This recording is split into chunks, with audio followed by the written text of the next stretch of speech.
Welcome back. We are now on the final stages before we start tillering the bow. So working out, getting that nice curve to both the limbs and essentially turning it from a stick into a bow. So one of the things we've got to do is to sand off the back and the belly with a bit of sandpaper. Now the issue I've had in the past with doing sanding is you think you've got a lovely bit, nice and smooth, and then you look down the length of it and you've got hollows and dips all over the place. So to try and combat that problem, I've just knocked up this really simple jig. It's literally got a couple of slits cut in on the bandsaw either end, and it's about sort of 12-13 inches long. So it's a nice flat back for the sandpaper, and in theory it shouldn't then follow any hollows. It should hit the high spots, and again just help all the time to get a nice even taper all the way down to the end of the bow. So we're just going to carry on with this for a little bit. Get it nice and smooth. You can see on the end here you've got a nice profile here, you've got a lovely sort of half circle there, and we're just sort of rounding off the edges on the hickory back here.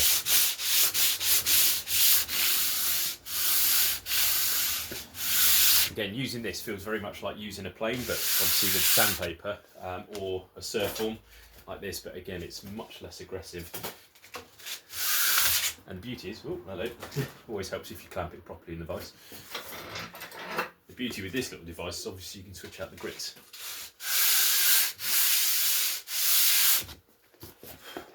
Just having a look from this end. So one thing we don't want to do, like we sometimes get with the plane, is to put an angle on the bow limb. So we're just getting rid of some of the tool marks. Now you might notice in some of the videos, or some of the sort of things from here on out, we've got these lines here. Okay, these are simply to mark out where the handle is, and they will be eventually covered in a leather grip, so we won't be able to see them, but it's really important because it tells us where the centre of the bow is, and it also tells us which is the top limb and the bottom limb, so it's kind of important they stay on there. I've left the pencil marks on the back here as well, because from my point of view it's really handy to know where that taper is kind of coming into in the middle. So again, I don't know if you can see it here, but you've got kind of like a sort of darkish flat section that tapers in, a bit like the hull of a boat, and then tapers out again further down here, and that's all nice and even, and it's looking good. When I look along the bow, it's looking like it should. So fingers crossed. I'm going to switch out the grits and pop on. So we started off with 60 grit, so we're just going to work up through the grits really, just make it nice and smooth. Take out some of those tool marks.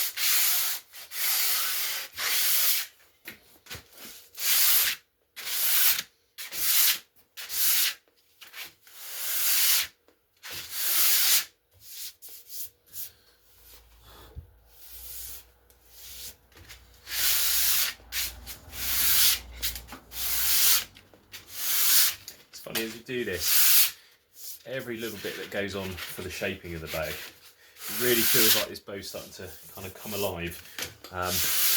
I'm hoping it won't all end up in catastrophic failure when we come to actually tillering it, but time will tell. The only reason I think that would happen is if there's something I've missed, or some sort of defect in the wood, or the glue laminations, it's going to split. But again, as I've said the whole way along, it's an experiment.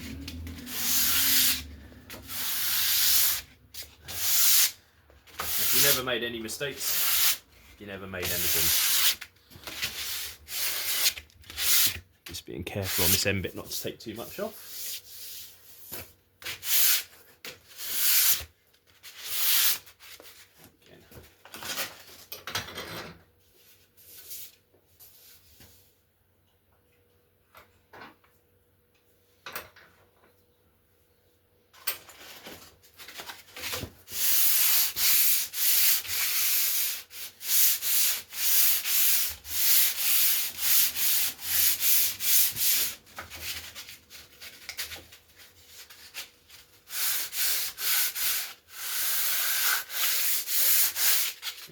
tape slightly shorter, I think.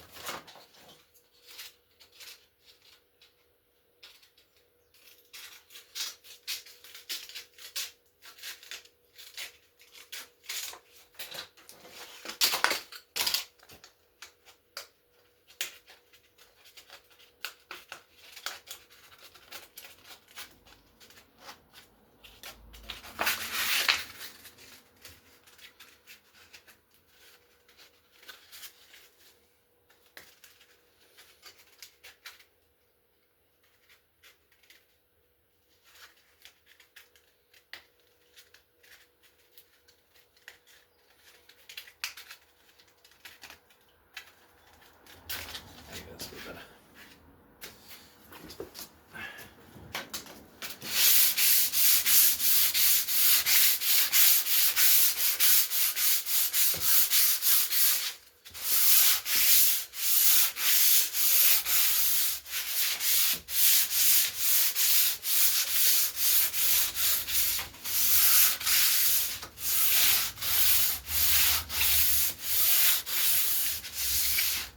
Again, always checking that end bit, just make sure we're not misshaping it. And then tack the top of the bow and the back of the bow. Now, I'm not aiming to take lots off, it's just to smooth it.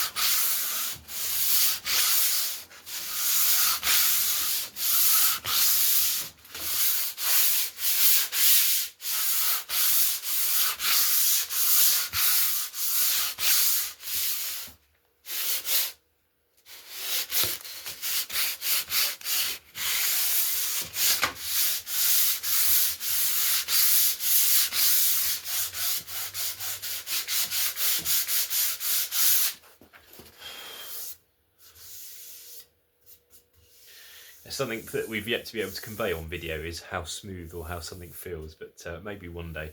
So I'm just running my hand down, seeing if there's any defects. Now there's still this little lump that I showed you in some of the earlier videos that where it pulled a chunk out. Now I don't know, still don't know if that's going to be a problem. It's pretty shallow. I'm hoping it's going to be okay, but I'm not going to try and get rid of it at this point because it would mean taking off a lot more material either side.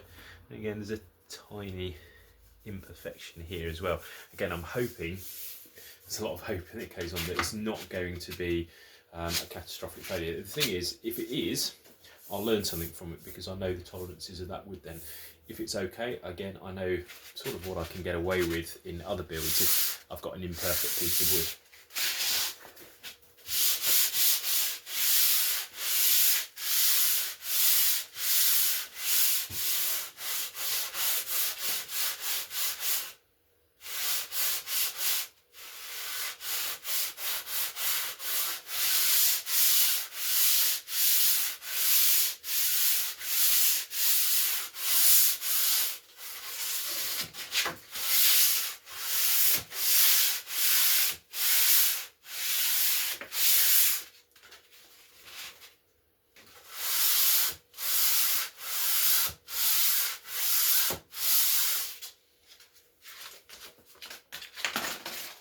Last for now, I think we'll finish off with a 180 grit. And then what we're going to do is we're going to move on. We're going to cut some temporary nocks in either end of the bow, and then we'll start looking at the tillering.